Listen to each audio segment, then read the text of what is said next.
Hello, everybody. Don't you love my hello, my fake hello, everybody? To get reorientated here. So, of course, we just talked about the nature of mind, and it has these four great aspects which this book is about. And this is the way of abiding, and we're at the last theme here on openness, but we went over spontaneous presence, we went over openness and ineffability. For those who don't know, I just talked about this a lot, so sorry to be repetitive, but we have a little language model, and it entails beliefs and ideas. And that is typically what people run on their entire lives. They have a set of beliefs, they have a set of ideas, but there's a part of your mind that can supersede ideas and beliefs, that can sort of hold them. You can be aware of beliefs and ideas, or they can just be within awareness as awareness. So you may say everything's perfect right now and da da da da. Yes, but this practice aims to have a recognition and abiding of that perfection rather than a conceptual acknowledgement of that perfection. So I can think everything's perfect and still be stuck in my thoughts and still be discontent, still be suffering and have angst. And so when you can see this part of your mind that holds the thoughts, is aware of beliefs and ideas, well, you're no longer bound by that idea and there's openness. Now, since I'm no longer allocated into one little electromagnetic set of beliefs, well, I can actually have more space. The cup is empty. It can be filled up with whatever, you know, in your life, so to speak. Wisdom can be there. Instead of me just being stuck on, oh, I gotta get some apples, I gotta get some apples, I gotta get some apples, then I'm blind to everything else. That's how the mind works. Yeah, what we tell ourselves, our narratives, our stories, that's the language model, and it can send us into a lifelong depression.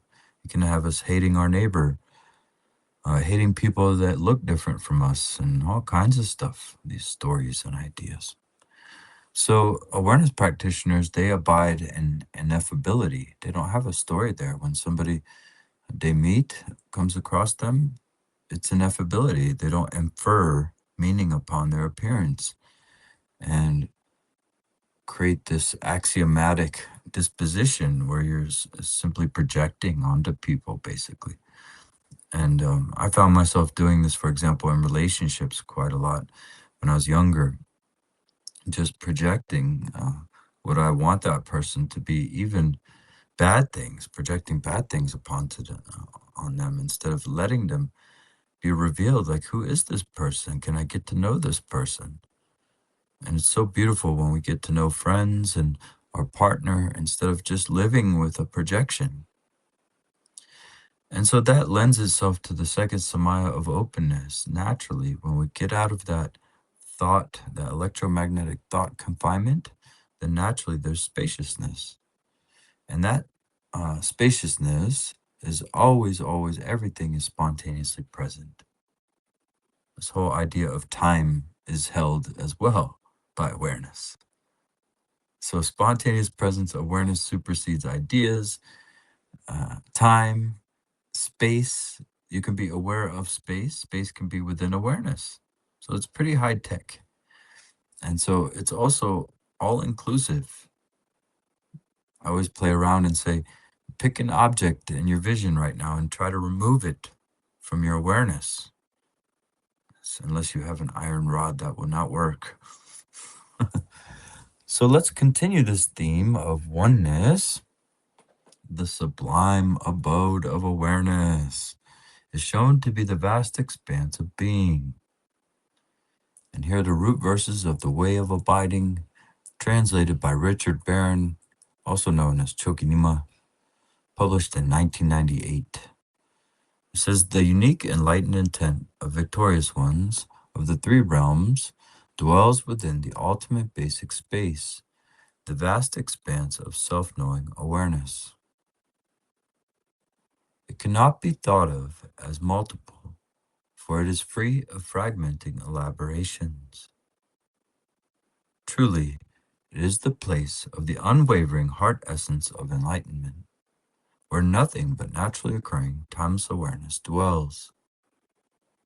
Now you see, right in line with our meditation, with our talk, fragmenting elaborations. I was just saying that. If I'm going apples, I need some apples. Why don't I have any apples? I'm the appleless guy, and I've lived an appleless life. You know, these are fragmenting elaborations. You're fragmenting yourself away from oneness, from wholeness, into a kind of story. And that language model alone is responsible for so much despair, so much hurt in this world. So we can go with the auto commentary here. It says, where Longchen is commenting on the root verses, the essence of awareness, original purity, that is the ultimate basic space of supreme emptiness, is the very essence of Dharmakaya, free of elaboration.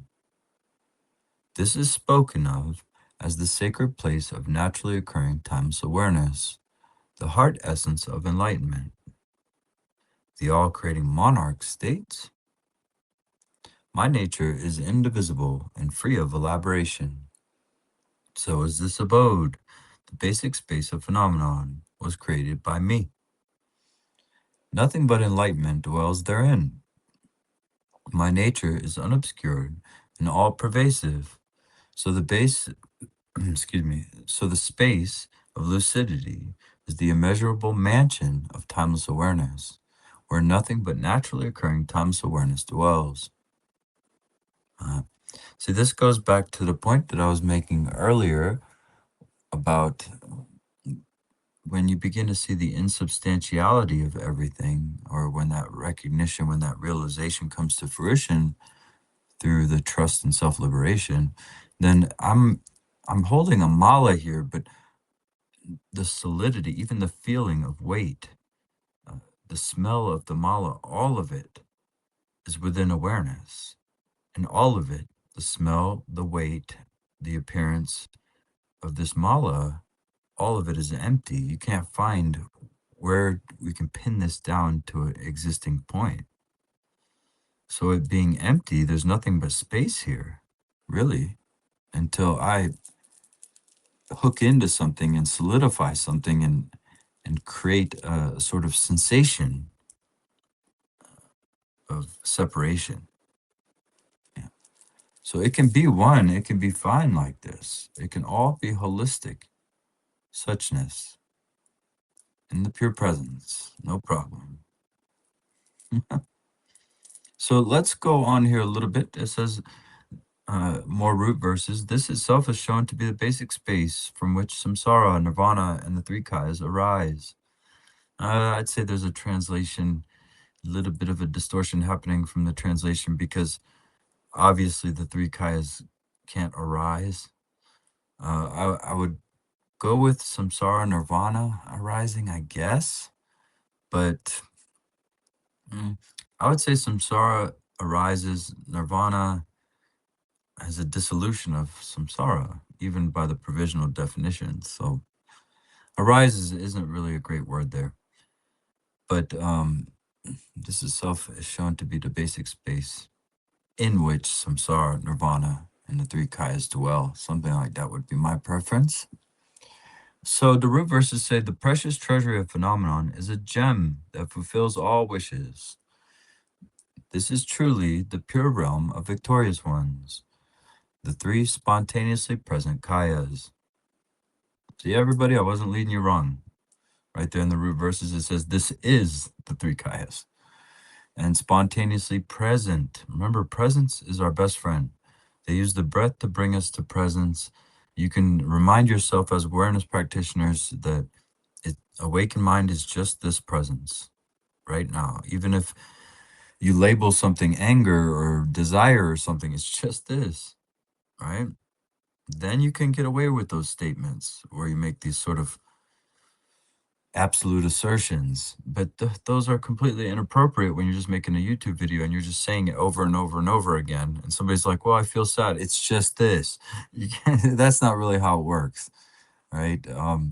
Allow awareness to show you that that sadness is enlightenment through spontaneous presence really is a great avenue.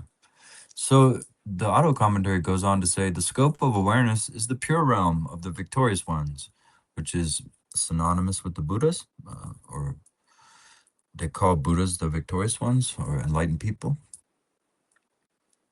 So we're talking about different type of Buddha. Like there are Buddhas that are here specifically to give a whole bunch of teachings. Those are Nirmanakaya, sort of part of these generational, what they call it, the turning of the wheel, right? Generational turning of the wheel. So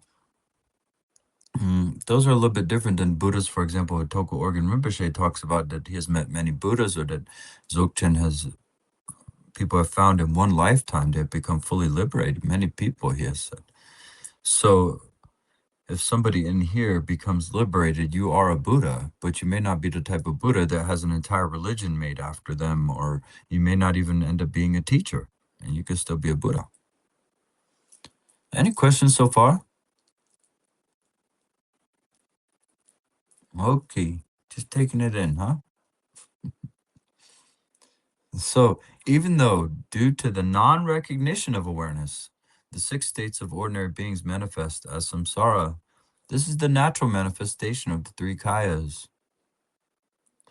Even though, in the pure mode, there is the manifestation of nirvana, this too is the natural manifestation of the three kayas. You know, even in the sutras and the fundamental teachings, nirvana is not a manifestation. So that's what throws me off a little bit about this presentation of it. That you see this in many places, not just from Richard Barron, but nirvana has always been known as the fire going out, as a kind of extinction. So that extinction itself is illusory, is the point.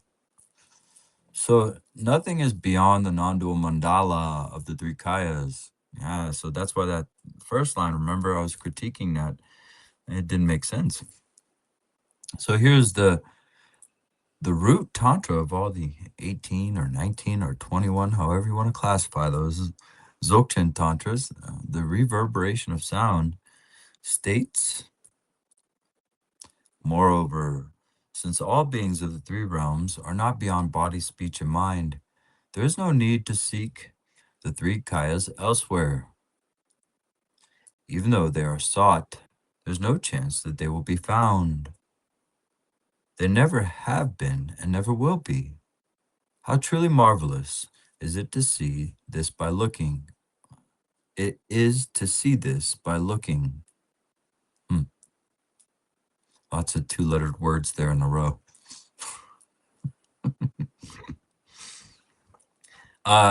They never have been and never will be. Okay, so let's start this over. Even though they are sought, there's no chance they will be found. They never have been found and never will be found. How truly marvelous it is to see this by looking. Huh. Okay. This truly marvelous display cannot be divided into Buddhas and ordinary beings. Like clouds in the sky, it is naturally occurring and peaceful in its natural perfection. It's interesting to see the translators finesse this with it. I don't know if it's the editors or what happened there, but somehow realization left the building when they're translating this. They had to have, because some of the terminology, but it's all good. So this truly marvelous display cannot be divided into Buddhas and ordinary beings is exactly what I was just saying. Okay. Low on water today. Excuse me. Let me take a sip. When my mouth gets dry, it's no joke. The mean slur that can kick in.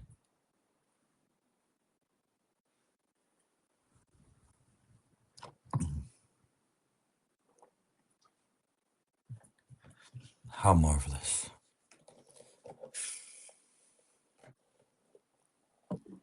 Yeah. Okay, so where we at? I feel like we could have talked more about some of that stuff. Really, this truly marvelous display cannot be divided into Buddhas and ordinary beings. That's perfect. Okay, let's continue. So that means, even if you're an angry being, if you're able to recognize that as pure energy, pure consciousness, you're fine, even if you're a crocodile.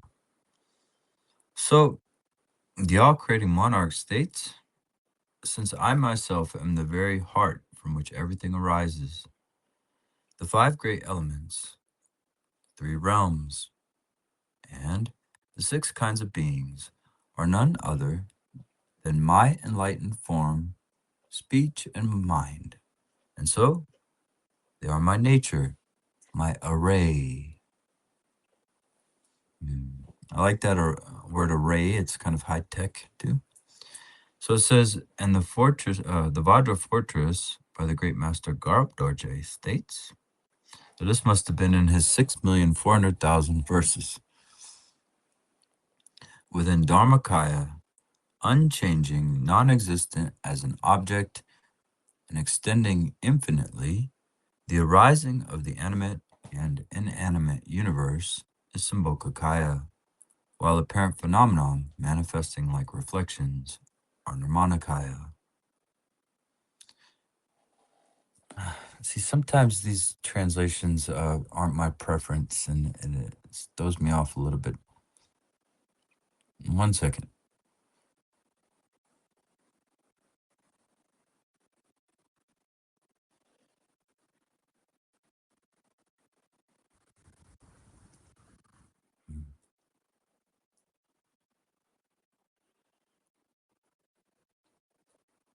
Okay, so I think it's describing the array there, and I'm not going to get into it too much.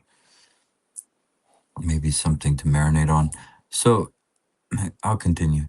Since there is no phenomenon that is not perfect as the adornment of the three kayas, everything arises from enlightened form, speech, and mind. So that's right intent in the Eightfold Path, which is the fourth noble truth. So everything ties together quite nice there. I wouldn't say that everything. Can you go back up a little bit? You should have known this would happen, Yeshi. The rising of the animate and inanimate universe is Sambhogakaya. It's Sambhogakaya that facilitates the arising of the animate and inanimate universe, okay? That's my only quarrel there. Okay, we can continue. Without exception, countless pure realms of Buddhas, those who reach the state of bliss, come about in the same way. So the nature of mind is the expanse of the three kayas. The root of samsara, of the 6 cities of beings, comes about in the same way. So habitual patterns lead to the narrow confines of the body. You see, everybody? Today's theme in the talk was boundary constraints in reference to spectrums and the spheres of conception. Spheres of spectrum, really. There's a spherical spectrum, which when you consider the bindus, it's really a kind of helix. If you really want to go that far, you guys can. A vortex, helix, double vortex, maybe something like that. And it's literally a stirring. And some physics theories seem like they're getting into this stirring of the unified field to create an excitation of fundamental particles. So habitual patterns are basically frequencies, electromagnetic confines with boundary constraints. It's all very, very practical and logical. All this has to be within awareness. You're either magnetizing or you're not.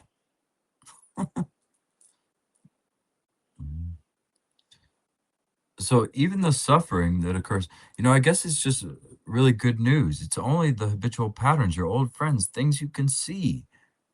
That's the only thing that confines you, that creates discontent. So even the suffering that occurs within the dualistic framework of birth and death is freedom within the expanse of mind and body. So there is no transition or change. Ooh, I love this stuff that they don't need to talk about the bardos. They don't need to wait until you die. We're talking about this right now. Very powerful. There's no need to even subscribe to the belief in birth and death. Those are inferences upon happenings, upon appearances, which could be useful, but we really are molding our reality.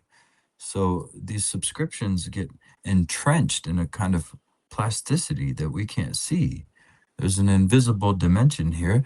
I mean, they say that dark matter alone makes up most of this reality, and we have no idea what dark matter is or dark energy, one and the same, right? So there's so much unknown that it's best to have the I don't know mind if you want any kind of resolution. So these inferences are quite reductive and elementary, in my opinion, and possibly even, archaic at this point. We live in a collective here that's archaic. It's built on archaic systems, and we have archaic minds running our collective right now and waging wars based on their barbaric notions of life. So anyway, I'll continue. It says, since mind has no birth or death, it's like space. This is the beautiful stuff, in my opinion. Really beautiful stuff. I'm tired of pie in the sky teachings.